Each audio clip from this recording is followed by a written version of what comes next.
Welcome po sa Tagalog Fellowship 26th Anniversary Celebration. We are living with great expectations. Sabihin mo sa katabi mo, mabuhay ka! Ang may malaking expectation. Amen? Buhay ka ba yung katabi mo? Amen. Hallelujah.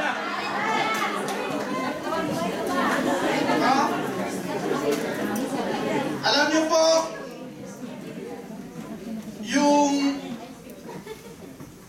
yung ating pong panahon, no? Ito ho ay ikatlong taon na narito ko at meron hong shifting na nangyayari po yan. At ngayong taon na ito, ang magiging focus natin ay ang pananampalataya at paggawa. Iba ho yung great expectation sa high expectation. Yung high expectation, ang ikaw ay nakatungo doon sa kapasidad ng tao. Pero yung great expectation, nakatuon tayo sa kakayanan ng Diyos. Amen. Amen ba ron? Amen. Why great? Ang sabi ron, God redeemed us. Ito po yung He settled our past. God ensured our future. And now, He assured us a triumphant life. Amen. Sabihin mo sa katabi mo, bawal ang talunan. Sagutin mo.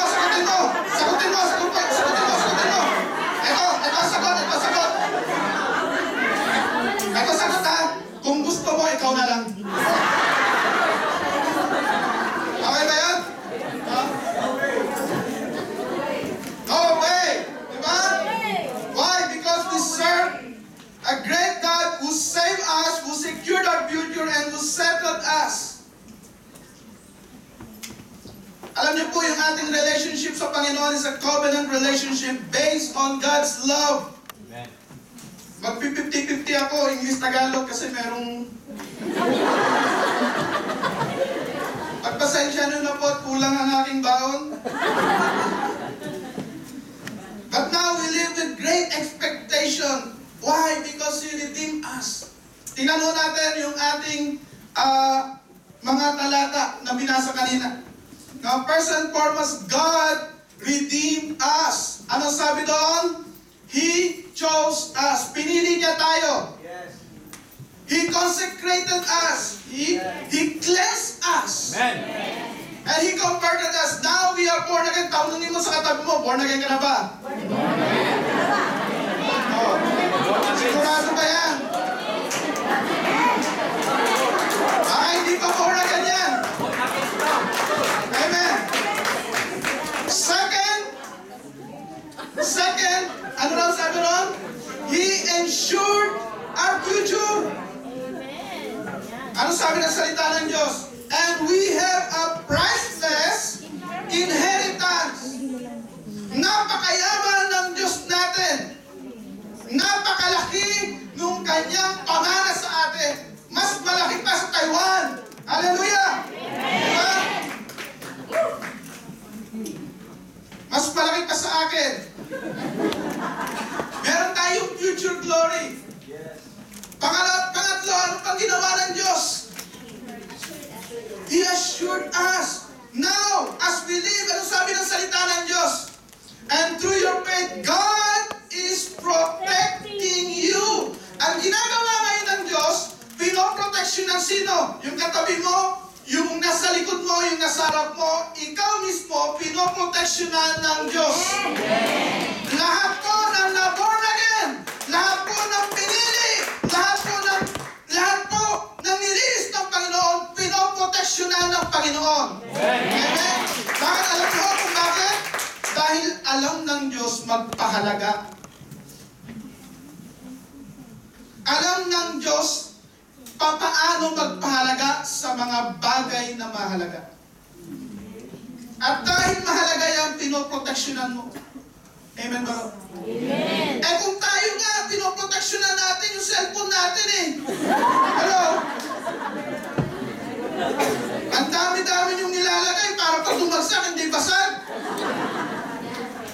Na-miss nyo tuloy yung 3210, di ba?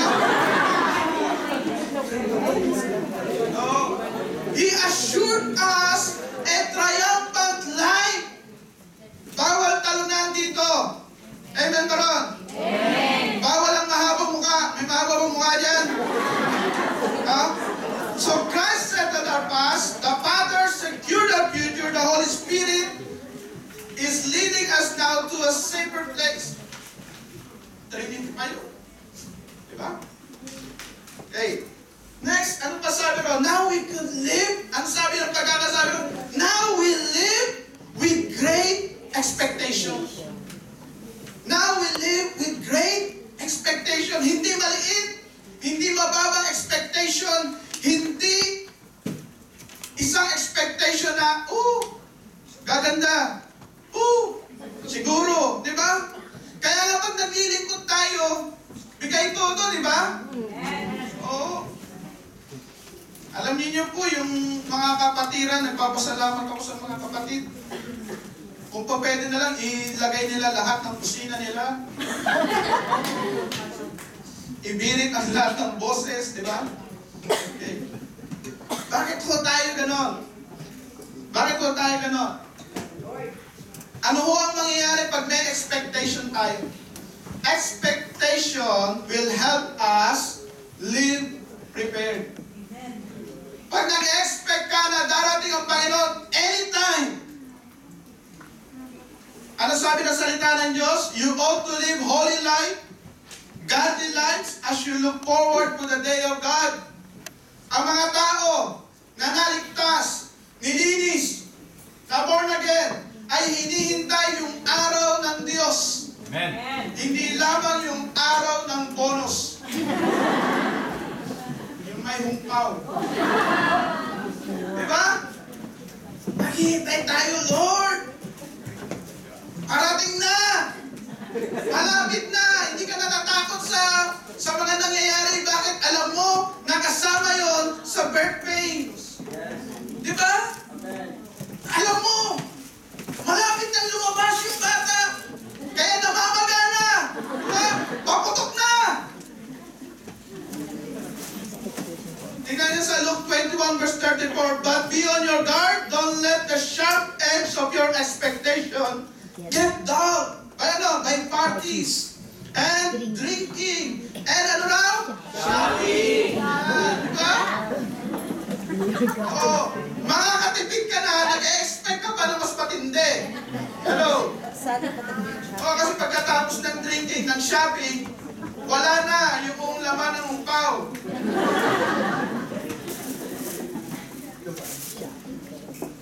Pangalawa, expectation help us to be courageous. Dahil alam mo na ang nagbaback up sa iyo ay makapangyarihang Diyos. Amen. Lumalang ang langit at lupa. Atap na atap kang kumilos. Atap na atap kang kunin mo yung pangako ng Diyos. Sino sa inyo nakatap na? Alam niyo yun? Ganun yung expectation. Ano kayo? Nandun eh. No? Nandun yung diin. Dahil alam mo na hindi ka pilano para maging talunan. Alam mo na hindi ka pilano para masira ang buhay mo. Alam mo na ang Panginoon ay napunta rito para magbigay ng buhay, magkaroon ng kasaganaan. Naparito ang Diyos para sa atin. Amen ba? Karoon ba ang pananampalataya natin gano'n? It helped us to be courageous. Tingnan ninyo si Joseph of Arimathea. Ang sabi ng salita nila, he lived in alert expectation. Kaya noong namatay si Jesus, siya mismo, naging courageous, hinarap niya. Yung nagpapatay, pwede siyang mawalan ng yaman, pwede siyang mawalan ng posisyon, pwede siyang mawalan ng mga bagay na mahalaga sa kanya, pero dahil na expectation siya na mas malaki kaysa dito sa lupa, naging courageous siya. Ganon din si Nehemiah.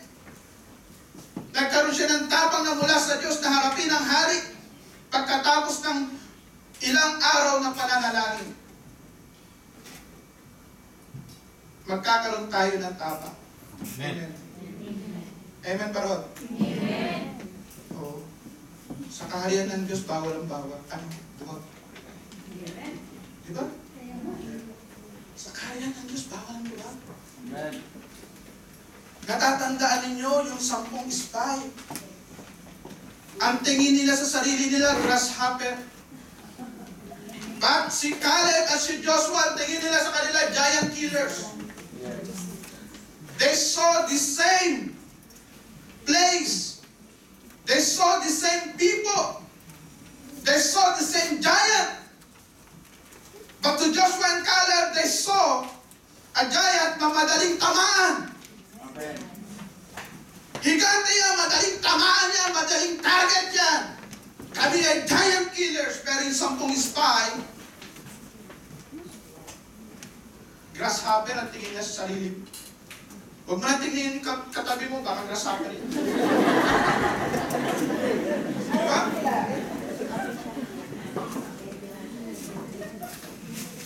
Si Caleb, nung 85 years old si Caleb, ang hiningi niya, kukunin ko yung mga nasa bundok, yung lugar ng mga higante, pupuntahan ko. 85 years old. Ina-expect niya yung lahat ng promise ni Lord mangyayari. Ganun po yun. Living with great expectation is believing that what God promised ay ipupulpil niya. Oh, pag nagtagalog yun, ibig sabihin naubusan ng English.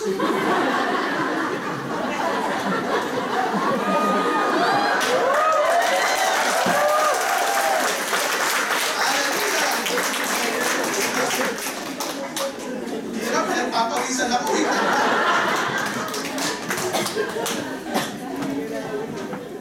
Next expectation set us up for a miracle.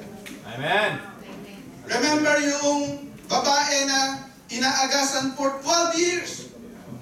12 years. Pumunta na siya sa lahat ng mga doktor. Inubos niya na yung kanyang kayamanan. Pero nung makita niya naglalakbay ang Panginoon, naglalakad ang Panginoong Yesus. Marami ang umahipo sa Panginoon. Marami nag-aagawan sa Panginoon. Pero iisa lamang yung may expectation na pag nahipo niya si Jesus, siya ay gagaling. Amen ba? Nakita niyo ho? Expectation will set us up for a miracle. Yes. Hello? Naglilingkod tayo sa Diyos na parehas noon, ngayon at magpakalaman. Jesus is the same yesterday, today, and forever. Amen. Siya lang ang hindi kailangang magbago. Hello? Diba? Yung kapangyarihan niya noon na nagbubuhay ng mga patay, nagbubuhay pa rin hanggang ngayon. Siya na nagpapagaling noon, nagpapagaling pa rin hanggang ngayon. Siya na nagpaparami ng tinapay, nagpaparami pa rin ngayon. Siya na kailangang tumugon. Kahit sa ating pinakamatitinding pangangailangan, siya pa rin ngayon. At hindi siya magbabago at hindi nauubusan ng kanyang kapangyarihan. Amen, Baron? Amen. Pag tayo po'y pumupunta sa panambahan, wag lamang ho tayong mag-expect na meron tayong makikita na pwede nating maging God's will.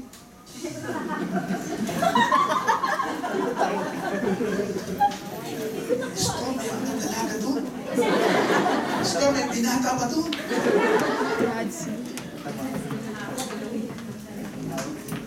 Expect nyo po yung pagkilos ng Diyos sa inyong buhay. Amen ba? Palakpakan po natin ang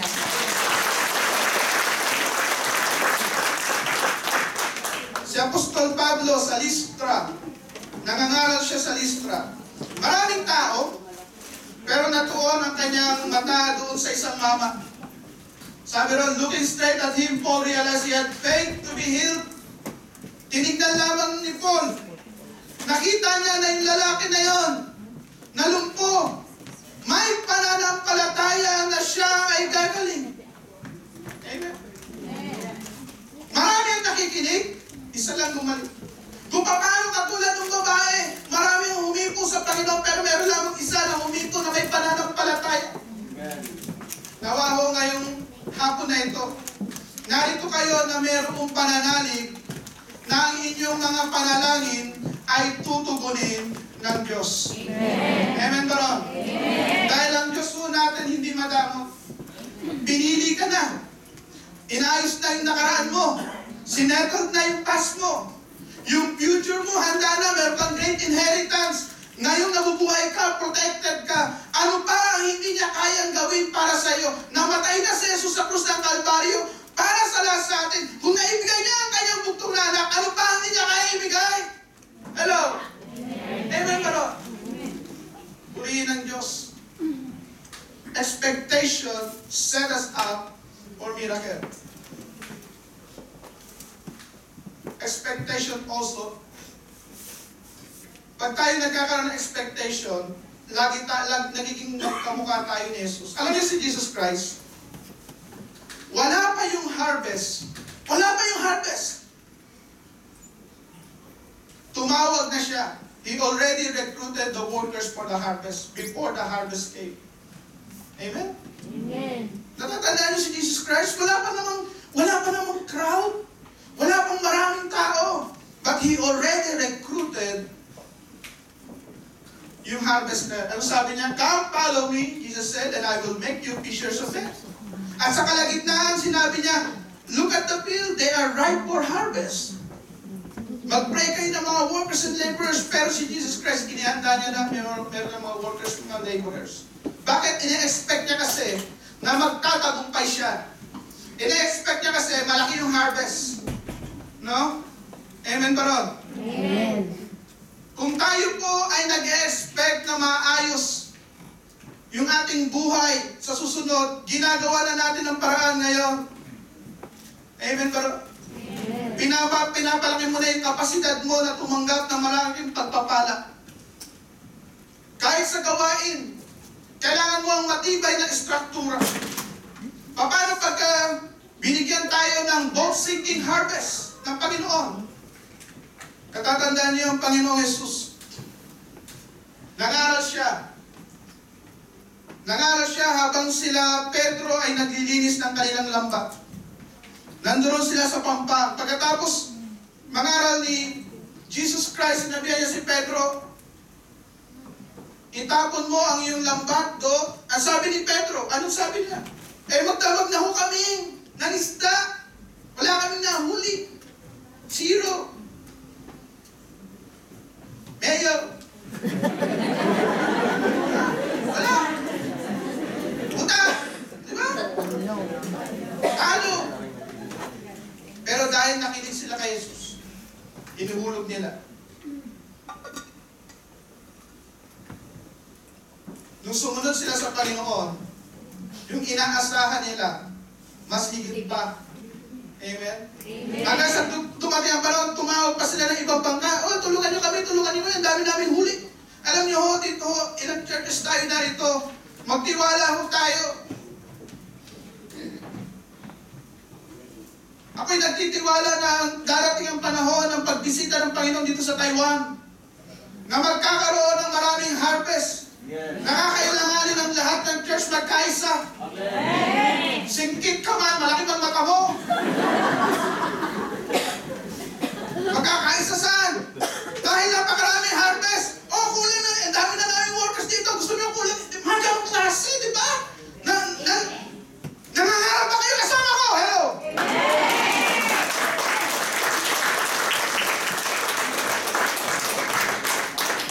Nakuha ho natin yun. Na darating ang panahon na naglalakad pa lamang tayo. Nakikita na yung ating kalindingan, hindi yung kalindingan ng noo ko. Kundi yung kalindingan ho natin. Naroon na yung presensya ng Panginoon. At nag-harvest ka na lang ng kaluluwa. Dahil dumarating ho ang panahon na ganon. At we should live with great expectation. Amen. Amen ba ron? Amen. Na mangangailangan tayo ng mga pasilidad na ganito. Doble pa ganito. Napakarami ng tao sa Taiwan na hindi pa nakakilala sa Panginoon. 5% pa lang ang Kristiyano dito. Kahalo pa ron ng iba't ibang klase. No? May pulahan, may itim, may ano. Diba? Merong tao si Kristo, merong ano, di ba? May kasama-sama pa ron sa 5% eh. Huwag ibuksan ng Panginoon ang pintuan dito sa buong Taiwan. Gaano tayo kahanda? Gaano tayo kahanda? Kung nananalangin tayo ng harvest, gaano tayo nagpe-prepare? Amen. Yan, prepare ba lang sa sarili natin? Be expecting greater things from God. Pag nananalangin ka ba, naniniwala ka na nananalangin ka, nakikinig ang Panginoon sa'yo? Amen. Hindi kasi pastor, kailangan pagkagising manalangin. Bago matulog para hindi pamumutin manalangin. Huwag lang ganon. Huwag lang ganon.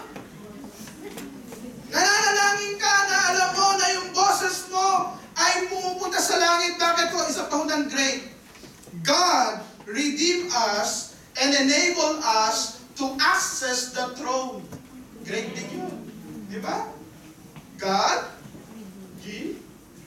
redeemed us and enabled us to access the throne of grace.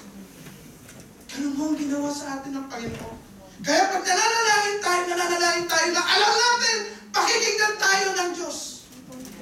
At pinakikinggan tayo ng Diyos. Amen. Ang hamon ko sa hapon na ito, baka sabihin nyo, Pastor, gutom na ako, tumigil ka na.